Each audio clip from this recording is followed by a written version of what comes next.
I've got a passage of scripture that I want to read. Actually, it's the 26th, mostly the 26th chapter of Genesis that I want to read. And I don't know how far I'm going to get on it, but we're going to start break it down into sections and go from there. Getting ready for this, I got to thinking about, back in the Great Depression, all the things that people went through during those times.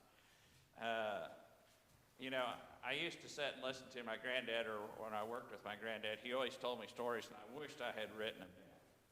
But there were so many things that he told me about.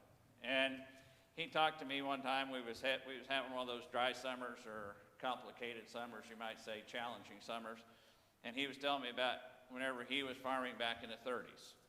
And how one year that it just rained and rained and rained and rained and rained, and they didn't get the corn planted until June, which was very late back then.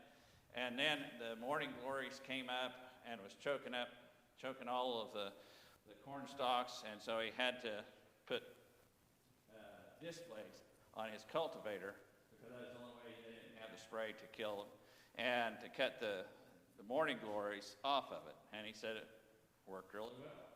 I said, well, did you go ahead and raise a good crop? And he says, no. He says, we planted it in June. Frost came in September, just turned into just black nubbins. Didn't even get to see that. So, carrying on with the conversation, he said then the next year was just the exact opposite. It was dry, it was dry, it was dry, it was dry. Nothing. And he told stories of how, what little there was, if it wasn't for the weevils, if it wasn't for the locust, if it wasn't for the grasshoppers, if it wasn't for some of the other things, it was just they were battling something all the time. And, I think of the people who grew up during that time, they had to be tough. And the people who were raising families during that time had to have an amazing resilience, but they also had to have a flexibility. I remember Joy's grandparents telling me one time that in March is whenever they had like a moving day, to where all of the people who rented farms, they had one day in March because they couldn't pay their rent from the year before because of crop failures, that they had one day that they all basically swapped farms, found a different landowner, in hopes that maybe this coming year, they would be able to raise a crop and pay the rent. But they would all it said the roads would just be full of wagons and stuff, everybody moving what little they had, going to another location. We have been through and are still going through a pandemic, and we think we've had it tough. And we have. But nothing in comparison to what I think some of the people before us have went through.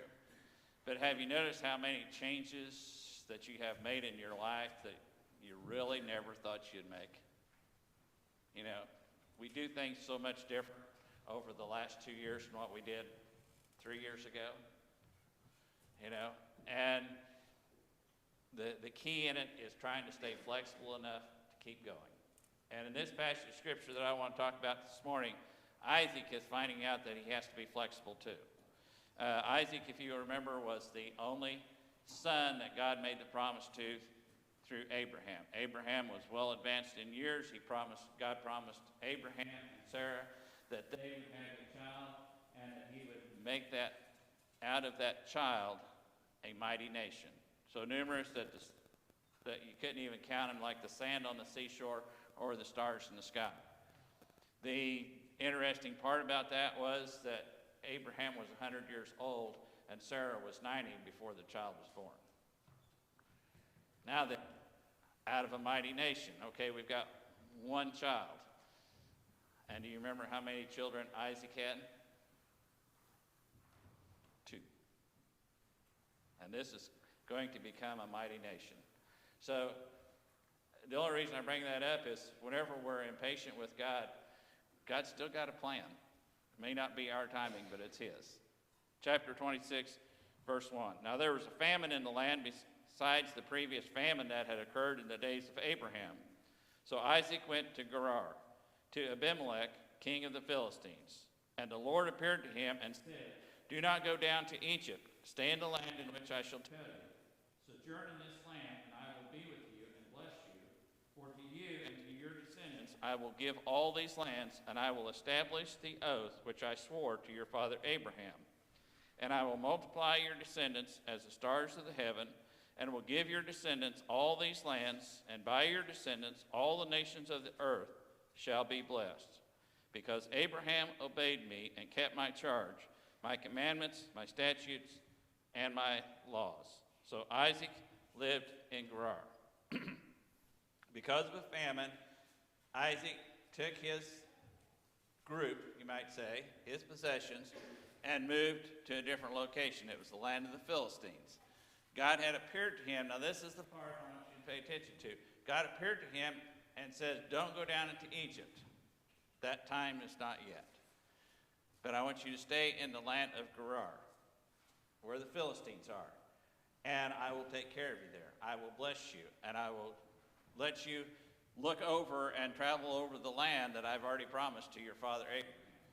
This was going to be the future promised land. Hence, God had promised it to Abraham, and he was sharing that promise with Isaac. Now you would think, if that you had been in contact with God and God told you, do this, go here, don't worry, I'll take care of you. And this was not something that you read in a book someplace, but this was, you heard it with your own ears, you knew it in your own heart, that God was speaking to you. Wouldn't you imagine that you would be a supernatural man or woman of great faith? I mean, how many times have we prayed and we think we heard something, but then we just kind of start second guessing it and start questioning it and start trying to dissect it and maybe think, well, maybe it was just something I ate last night is what was talking to me, instead of, actually hearing what God had to say. But this was something that Isaac knew. He had talked to God. And he says, stay here. I will bless you. I made a promise to your father. I will fulfill that promise through you. Your descendants will be as numerous. Don't worry about it. Everything should be okay, right? Let's read on. Verse 7. When the men of the place asked about his wife, and he said, she is my sister, for he is afraid to say my wife, thinking the men of the place might kill me on account of Rebekah, for she is beautiful. And it came about when he had been there a long time, that Abimelech, king of the Philistines, looked out through a window and saw, and behold, Isaac was caressing his wife Rebekah. Then Abimelech called Isaac and said, behold, certainly she is your wife. How then did you say, she is my sister? And Isaac said to him, because I said, lest I die on account of her. And Abimelech said, what is this that you have done to us? One of the people might easily have lain with your wife, and you have brought guilt upon us. So Abimelech charged all the people, saying, he who touches this man or his wife shall surely be put to death.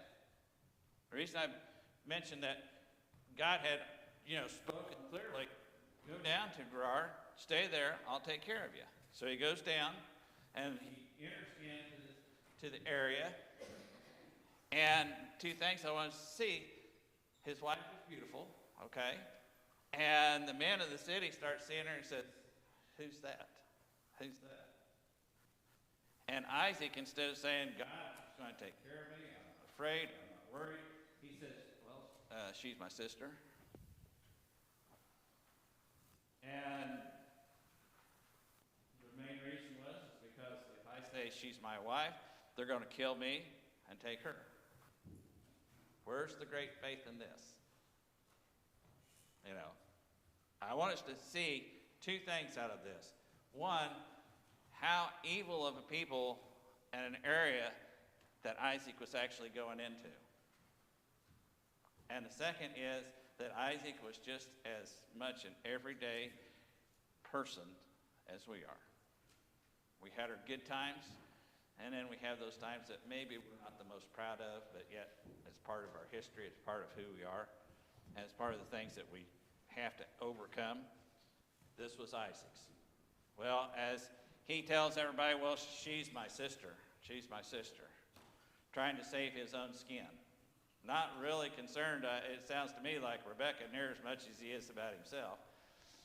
And people buy it, and he gets away with it until one day the king looks out the window and sees Isaac caressing what was supposed to be his sister.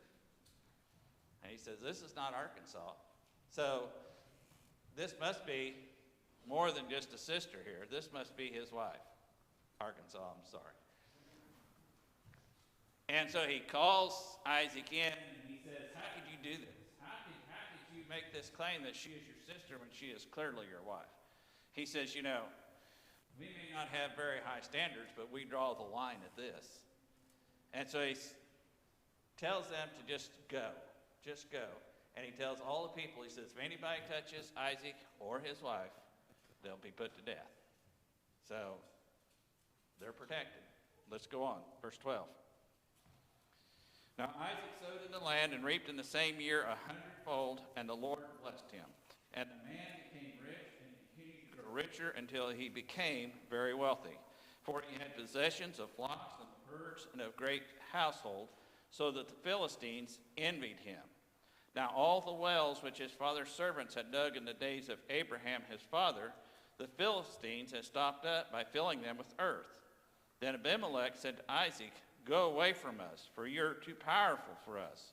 And Isaac departed from there and camped in the valley of Gerar and settled there. Famine has taken over, and that's what's caused him to go there. But after they get there, Isaac decides to go ahead and plant. And whenever he plants, maybe he remembered the blessing of God. And God says, I'll take care of you. So he plants, and he returns 100-fold back. He grows very wealthy. Everything he does seems to prosper. And the people envy him, which tells me that maybe he was a standout in the group. Maybe everybody else wasn't planning on getting 100-fold back, but Isaac was. Maybe his livestock was doing much better than what anybody else's livestock was doing. And so they began to envy him. Envy is just a nice word of saying, I hate you because you have more than I do. That's really all it is. And they envied him, and they just like, they can't stand him. And he just keeps getting wealthier and more powerful and wealthier and more powerful until the king calls him again, and he says, why don't you just leave before we have problems? Because he's afraid that Isaac is getting so big that he might overthrow him. So he sends Isaac away, and Isaac goes to the valley of Gerar. Verse 18. Then Isaac dug again the wells of water which had been dug in the days of his father Abraham, for the Philistines had stopped them up after the death of Abraham. And he gave them the same names which his father had given them. But when Isaac's servants dug in the valley and found there a well of flowing water, the herdsmen of Gerar quarreled with the herdsmen of Isaac, saying, the water is ours. So he named the well Esek, because they contended with him. Then they dug another well, and they quarreled over it too. So he named it Sitnah. And he moved away from there and dug another well, and they did not quarrel over it.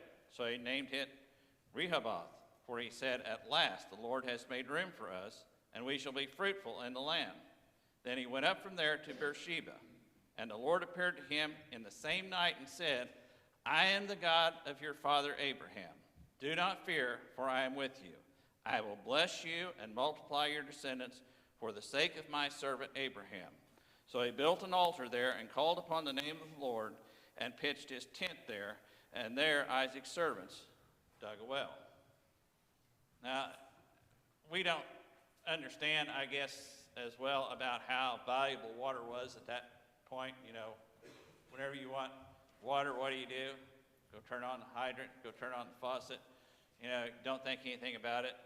But to have a well in dry country, it was a great asset. And he goes and he starts having his servants dig the wells. And I noticed that whenever I was reading this, that he dug the first well, his servants dug it, should have been his, and the herdsman of the area says, that's ours. You can't have it. So, rather than put up a quarrel, he goes and digs another well and strikes water. And what happens? The herdsman says, that's ours too.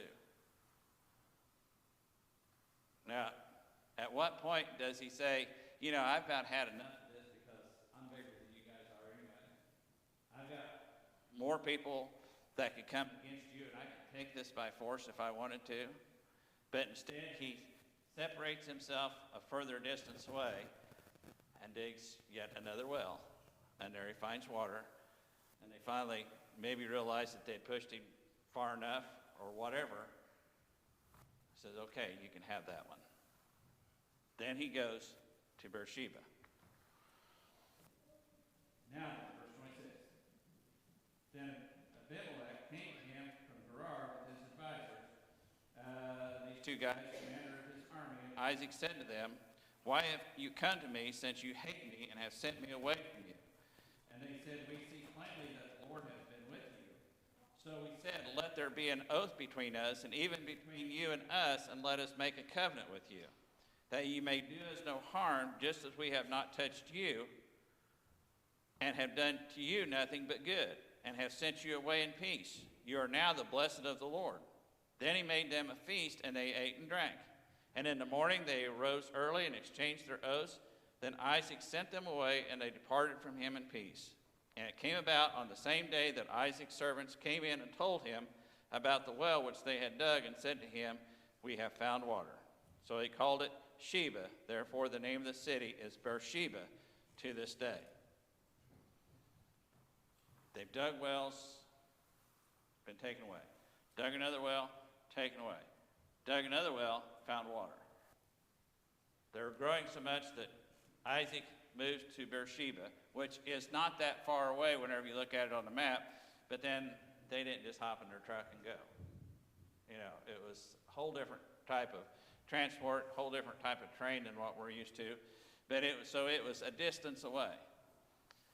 Everything Isaac is doing, God is blessing, and he just continues to grow and continues to prosper. Now then, once in Beersheba, just a distance away, Abimelech, the king of the Philistines, comes to him and he says, you know, we can see that God is blessing you.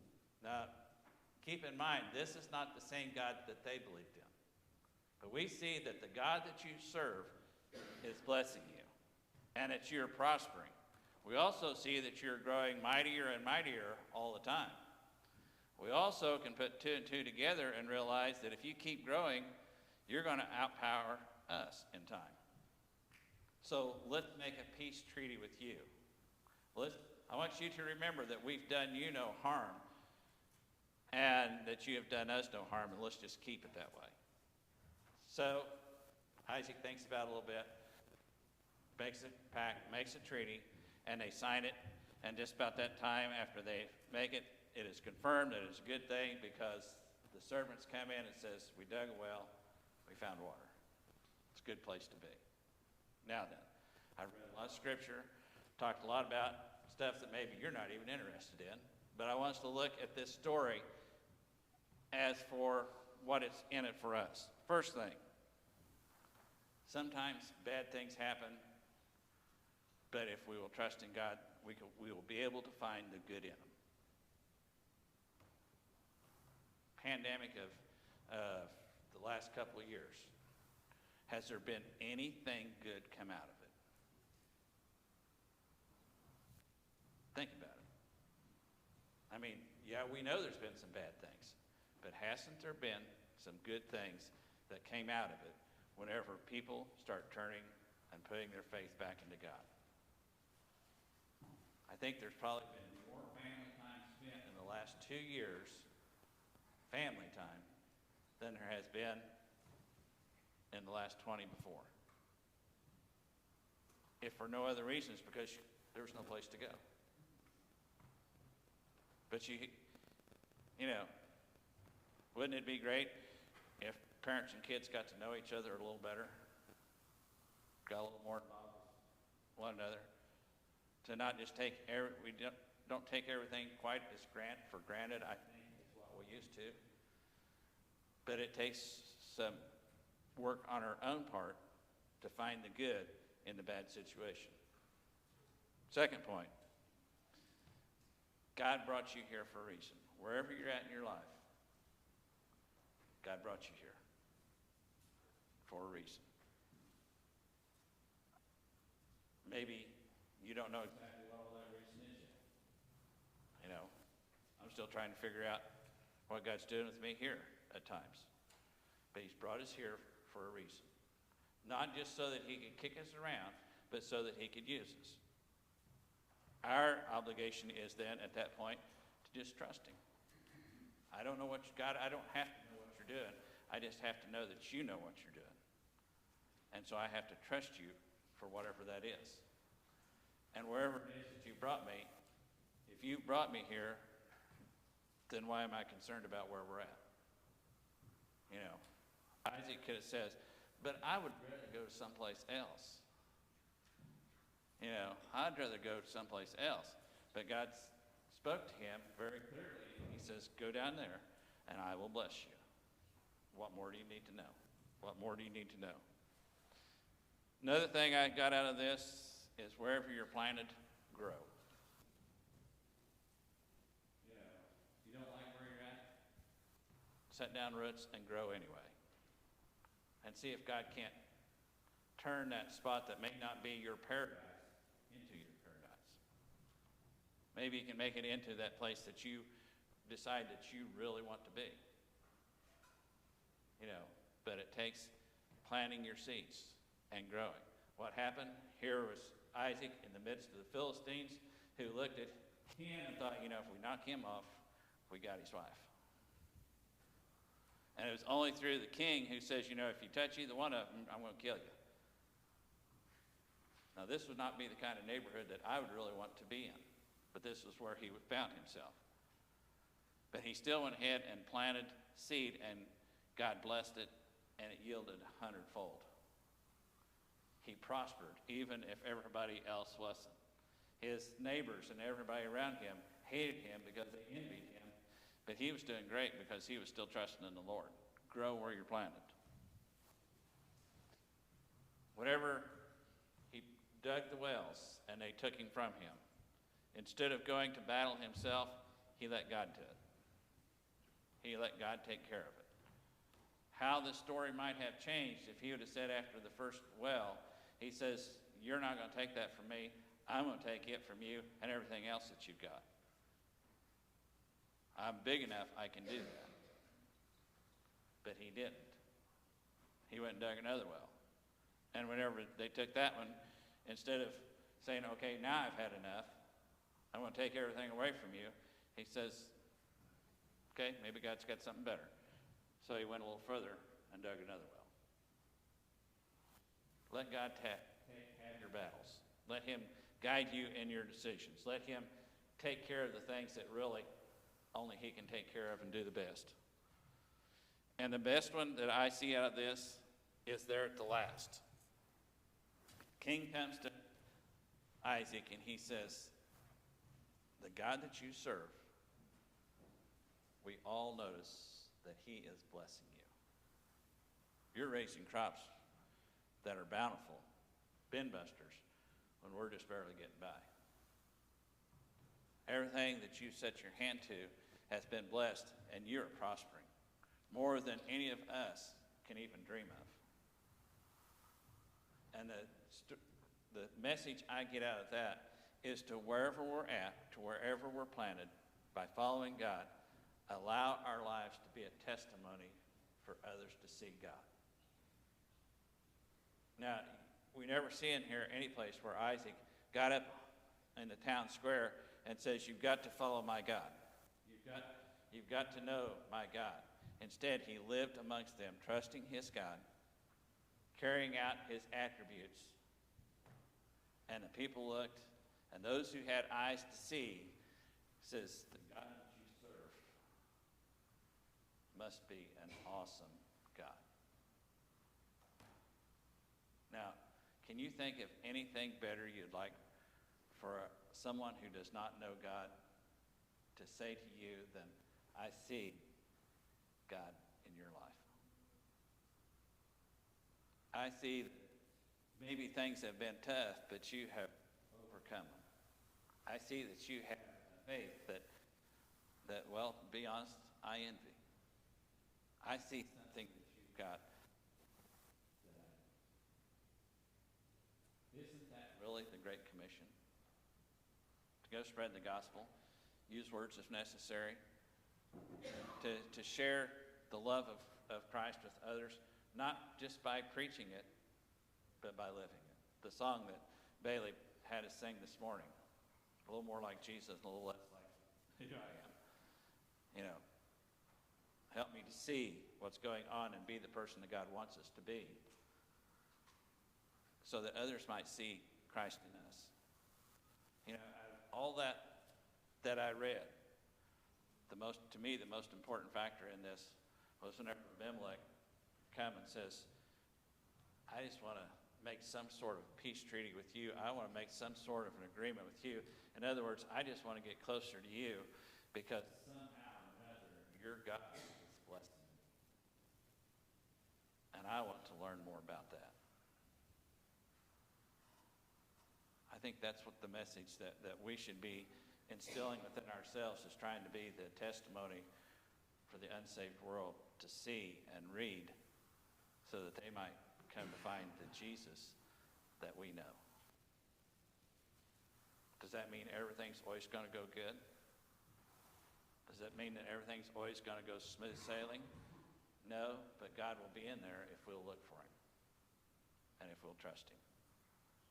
You know, I'm sure whenever Isaac experienced the famine, he didn't say, oh boy, let's see what God's got in store now. I never do. I don't know of anybody that's ever says, oh boy, things have went bad. This means God's really up to something good.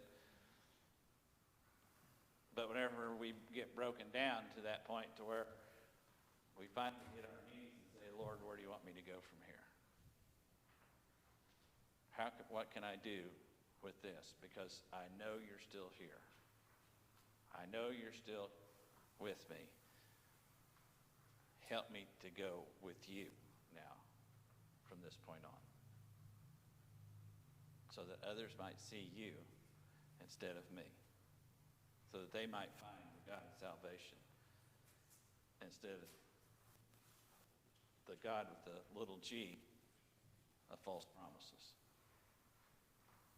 Morning as we've gathered here for worship, maybe where you're finding yourself is not where you expected to be.